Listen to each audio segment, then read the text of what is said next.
Boa tarde, boa noite, quer dizer, galera. E aí, como vai?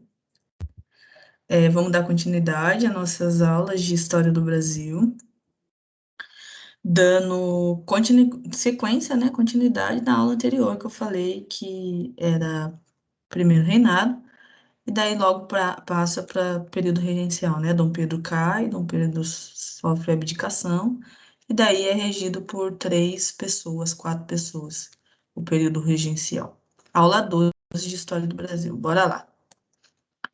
Então, como a gente iniciou a aula passada, vamos iniciar essa aula falando dos grupos políticos. Lembra que na aula passada tinha três grupos políticos: os liberais exaltados, o Partido Brasileiro e o Partido Português. Sendo o Partido Português o que estava do lado do Dom Pedro I, no final da abdicação. E agora, nesse período regencial, a gente vai ter três grupos políticos também. Continua com os liberais exaltados, que eram a favor das liberdades políticas e defendiam até a liberdade das províncias com relação ao governo federal, eram separatistas. Os restauradores, que eram a favor da centralização política, então uma parte do grupo defendia a volta de Dom Pedro I, e os moderados, que é a elite política que derruba o Dom Pedro I, que lembra que eu falei na aula passada, que era o Partido Brasileiro que derrubou o Dom Pedro I, e chega ao controle político. Então, ele era a favor das liberdades políticas. Dentro disso, a regência é chamada de regência trina. Então, ela se preocupa em fazer um mandato que derrube os elementos centralizadores que marcaram o reinado de Dom Pedro I.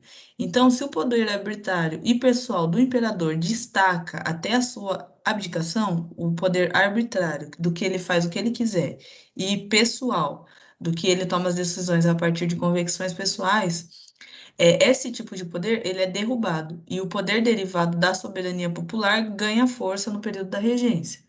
Então, por isso que a gente vai ser considerado um avanço liberal. Então, de início, a primeira coisa que fazem é cancelar o poder moderador. Que lembra que eu falei que era o Dom Pedro que fazia todas as coisas com esse poder moderador? Não adiantava ter poder judiciário, legislativo e executivo quando você tem um poder moderador e todas as decisões são tomadas a partir dele. Então, a partir disso, a gente vai ter essa derrubada do poder moderador.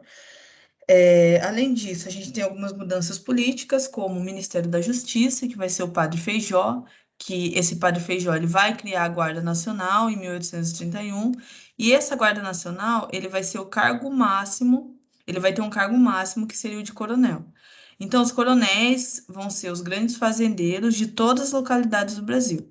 Então, quando tivessem conflitos, os coronéis eles liberariam seus homens das fazendas para formar uma guarda provisória. E daí é o rolê da Guarda Nacional, a formação da Guarda Nacional. Com a Guarda Nacional, a gente vai ver que enfraquece o poder do Exército Brasileiro, que era o único órgão autoritário que a gente tinha no primeiro reinado. Então, a gente tem uma estrutura militar criada a partir da criação da Guarda Nacional mais liberal, que vai concentrar o poder nas mãos dos líderes políticos regionais, que eram os fazendeiros.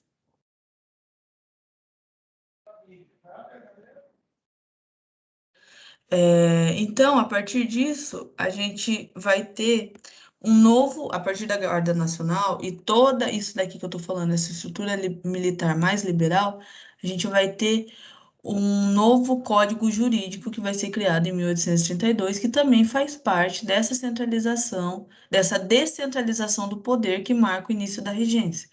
Então, deu-se aos juízes de paz, que eram nomeados nas localidades, poder para decidirem muitos problemas, sem precisar passar para os órgãos superiores do judiciário, que desde o primeiro reinado estavam nas mãos dos juízes ainda portugueses. Então, a partir da criação desse Código do Processo Criminal, a gente vai ter uma descentralização do poder nas mãos de um imperador ou até dos regenciais, né? Em 1834 vai ser aprovada a reforma da Constituição de 1824 e foram adicionadas algumas leis. E o ato adicional vai ser o auge das liberdades políticas do início da regência. O que que é esse ato adicional? A regência ela passa a ser una, então concessão aos restauradores ela não vai ser mais trina, vai ser una. É uma pessoa só que toma conta na regência. A gente vai ter o cancelamento do Conselho de Estado, A gente vai ter liberdade para as assembleias provinciais fazerem suas próprias leis, e essas medidas, elas são claramente, né, de acordo com o que os liberais exaltados queriam, que era o rolê separatista e mais autonomia, mais liberdade política. Então, o ato adicional, ele vem para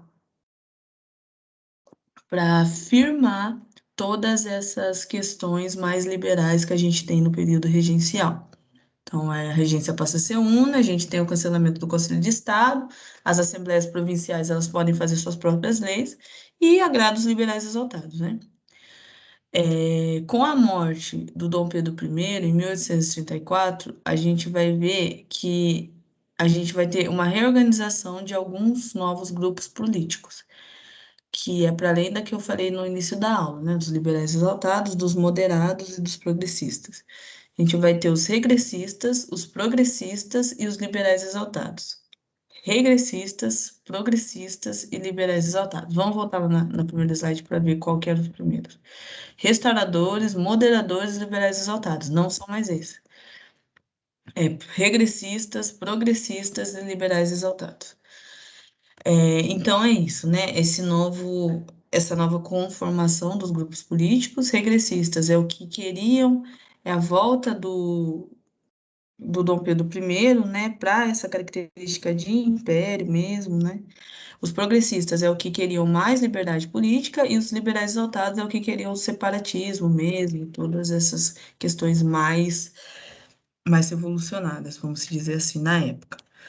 Então, em 1834, a gente vai ter eleições para a regência. O padre Feijó, ele vai ser o escolhido regente uno. Lembra que eu coloquei aqui, ó, ato adicional, a regência não é mais trina, com 3 pessoas, e ela passa a ser una. Então, o padre Feijó, ele vai ser escolhido para ser o regente uno, e ele representa a continuidade dos moderados, agora como progressistas do poder. Então, a partir de 1835, iniciam-se as revoltas nos períodos regencial, justamente por essa pelo padre Feijó ter assumido esse posto de regente, ele ser um moderado, um progressista, né? E que desagradava muita parte da elite brasileira na época.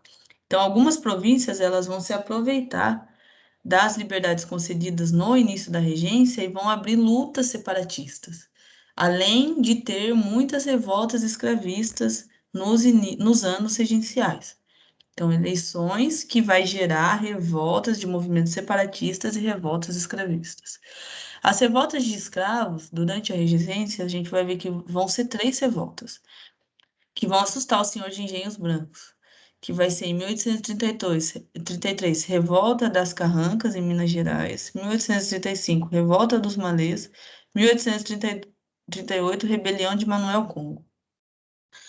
Eu quero que vocês entendam que as revoltas dos escravos, elas vão vir com o intuito de mudança na estrutura social.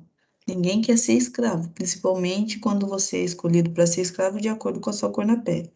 Então, a revolta dos escravos, ela vem nesse sentido de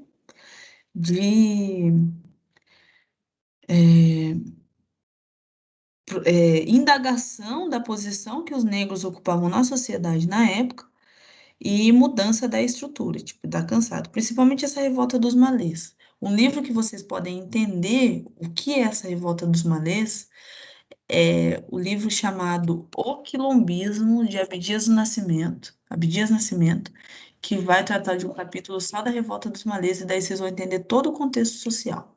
Se quiserem esse livro, me mandem mensagem no WhatsApp que eu passo para vocês. Então, aqui, ó, as revoltas. No Maranhão, a gente vai ter a Revolta da Balaiada, em 1838 e 1841. No Pará, a Cabanagem. Na Bahia, Sabinada e Farrapos, aqui, Rio Grande do Norte e Santa Catarina. Essas revoltas, elas vão ser rebeliões provinciais que vão querer separação. A separação desse território com relação ao resto do Brasil. Então, essas são as revoltas dos escravos, e como eu disse, vão ter revoltas separatistas, que vão ser essas 4 que eu disse para vocês aqui, ó. Você vê que o ano delas é todo no período regencial. 35, 40, 38, 41, 37, 38, 35, 45. Todas revoltas separatistas para separar esse território do Brasil. Então, a partir disso, a gente vai ter algumas rebeliões provinciais. Então, 4 províncias brasileiras, elas vão se separar do Rio de Janeiro a partir de 35. Inicialmente, o Pará e o Rio Grande do Sul, em seguida, a Bahia e parte do Maranhão. É essas daqui que eu estou falando para vocês. E a dificuldade em conter essas revoltas separatistas vai derrubar o Regente Feijó. Imagina que você vira presidente do Brasil e daí 2 anos depois, todos o território brasileiro quer se separar do Brasil e daí você vê que cria uma instabilidade política muito grande e daí derruba quem está no poder. Então, o padre Feijó ele vai ser derrubado do controle da regência. Além disso, a gente vai ter a extensão do território brasileiro. Pelo fato dele ter se tornado muito grande, e adversário ao governo federal e ao Congresso, e até mesmo aos progressistas, ele não vai conceder medidas mais duras para evitar a centralização política. Então, vai ter um forte trauma do primeiro reinado. Não pode centralizar muito, tipo assim, não pode centralizar muito o poder e ir como ditadores para cima dessas províncias aqui que eu disse, Bahia, Rio Grande do Sul, Pará e Maranhão, porque senão reflete tudo o que a gente questionou do Dom Pedro I, desses rolês mais centralizadores. Então a gente não pode, a gente tem que ir com calma. Então, esse ir com calma também derruba o Padre Feijó do controle da regência. Além disso, a gente vai ter algumas revoltas elitistas, que vai ser a Revolta dos Farrapos, que vai ser liderada pela elite dos estancieiros gaúchos, que vai separar o Rio Grande do Sul por 10 anos do resto do Brasil. Eles reclamavam com o governo federal a falta de proteção para o charque gaúcho no Brasil. Então, os estancieiros, eles vão formar um exército com a galera que eles tinham lá e vão fundar uma república por 10 anos separada do Brasil. Além dessa revolta dos farrapos, a gente vai ter a Sabinada, que vai ser liderada pelo médico Sabino e com o apoio das tropas de Salvador, que separa a Bahia de 37 a 38. Então, dessas 4 revoltas que eu falei, Sabinada, Balaiada, Cabanagem e Farrapos, qual que vai ser elitista? A revolta dos farrapos e a revolta da Sabinada. Por quê? Porque ela vai ser liderada pela elite. Entendeu? E o interesse vai ser um pouco elitista. E as revoltas populares, quais vão ser? Cabanagem e balaiada. Por quê? A cabanagem ela vai ser organizada por grupos populares e vai separar o Pará por 5 anos do Brasil. E a maioria dos participantes, eles viviam em cabanas à beira dos rios de Belém, por isso que chama cabanagem. E a balaiada também vai ser uma revolta popular, que vai ser no Maranhão e no Piauí, que significa que fica separado por 3 anos e tem um caráter mais popular mesmo, com a população que estava ali, né? A balaiada, ela vem com o intuito de reclamar do recrutamento obrigatório e violento para o serviço militar, que eles não queriam, e que gerava tensão constante em todas as províncias do Império. Então, gente, o que que vocês têm que lembrar? Rebeliões provinciais. O que que a gente tinha? Ó, período regencial, a gente tem 2 tipos de revolta. Revolta dos escravos, Carranca, Malês, Manuel Congo. Depois a gente tem rebeliões provinciais com caráter separatista e que separam. Dentro dessas rebeliões provinciais, a gente tem 2 tipos: as elitistas, que é a revolta dos farrapos e a sabinada. Por quê? Porque são lideradas pela elite. E a revolta popular, que é a da cabanagem e da balaiada. Por quê? Porque são organizadas por grupos populares. E a balaiada, ela vem com o intuito de reclamar do recrutamento obrigatório e violento para o serviço militar. Então, a regência do Feijó, ela dura por 2 anos só. Os segressistas, eles vão pressionar o Feijó até derrubar em 1837 e vão acusar os progressistas de serem responsáveis pelas revoltas separatistas que estavam acontecendo toda na regência do Feijó e de terem dado muita liberdade às províncias no início do período regencial, justamente por aquelas medidas que a gente falou. Descentralização política, tirada do poder moderador, daí a criação da Guarda Nacional, todas essas, o ato também que foi criado, a Constituição nova da Constituição mesmo brasileira, né, ter colocado o ato constitucional e todas essas questões que dá um caráter mais liberal para todas as questões legislativas, judiciária e executiva do Brasil. Então, em 1837 a 1840, não tem mais Feijó, e sim Araújo Lima e o regresso conservador. Então, com a queda de Feijó, pela primeira vez desde da independência, os regressistas eles chegam ao poder. Araújo Lima, ele pressiona o Congresso para derrubar as liberdades concedidas no início da regência, mas o Congresso era de maioria progressista, então isso não acontece. E em maio de 1840, ele instaura a Lei Interpretativa do Ato Adicional, que daí ele instala uma lei em cima do ato adicional, que cancela a liberdade das províncias fazerem suas próprias leis. Então você vai ver que vai ter um regresso conservador mesmo, e tudo que o Feijó consegue fazer naqueles 2 anos que ele fica, né, no poder, ele é tudo por água abaixo, tudo levado por água abaixo. E daí, com isso, né, com essa volta dessa centralização política, as revoltas aumentam. O regressista Araújo Lima, ele chega ao poder com o desafio de acabar com as revoltas nas províncias, porém, elas só aumentam, porque sendo a maioria dos congressistas progressistas, eles não aprovam as medidas mais duras, e as revoltas separatistas, elas vão continuar. E desse modo, a elite política ela começa a lidar com o temor real da fragmentação do território brasileiro. Então, vai tendo golpe atrás golpe, golpe, golpe, golpe. Os regenciais eles não conseguem dar conta disso, da fragmentação do território. Vários territórios brasileiros vão se separando do território em geral, e isso vai causando mais revolta e mais instabilidade política. E daí, com isso, a gente vai ver que os progressistas, fora do poder, veicularam a ideia de antecipar a maioridade de Pedro de Alcântara. Quem é Pedro de Alcântara? Filho do Dom Pedro I. Lembra que ele tinha 5 anos quando ele, Dom Pedro sai do poder? Então, já que os regentes nunca tinham apoio do Congresso para tomar as medidas mais duras, eles decidem antecipar a maioridade do Pedro de Alcântara.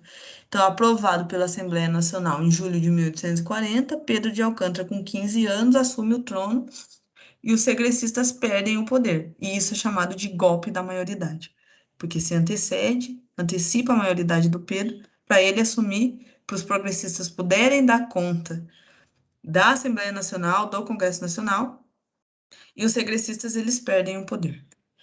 Então, o balanço que a gente vai fazer da regência. A regência ela é considerada a primeira experiência republicana brasileira, porque o poder moderador ele ficou cancelado. Além disso, é um momento de experiência federalista, em função da liberdade para as províncias que vai dando, né, criação de leis e tal, e pelos inúmeros movimentos separatistas que tem no período. E outra coisa que vocês não podem esquecer, é que a regência é considerada parte do Império Brasileiro. Mesmo ela tendo essa experiência republicana, ela ainda faz parte do Império. Então, porque era artifício da Constituição, na ausência de imperador, para evitar que o país passasse para ser uma república. Então, a regência ela vem com o intuito de evitar que o Brasil seja uma república. Só que daí o que acontece? Tem uma série de medidas liberais que acontecem na regência, que às vezes podem confundir como uma república, mas ela não era uma república. Então é isso, a aula de hoje é isso. Bons estudos, qualquer dúvida eu estou à disposição. Boa semana para todos. E se quiserem um livro que eu falei para vocês, do quilombismo e tal, vocês me mandem mensagem, que daí a gente pode falar sobre revolta dos escravos e trocar uma ideia maior sobre isso. Beleza, gente? Valeu, viu?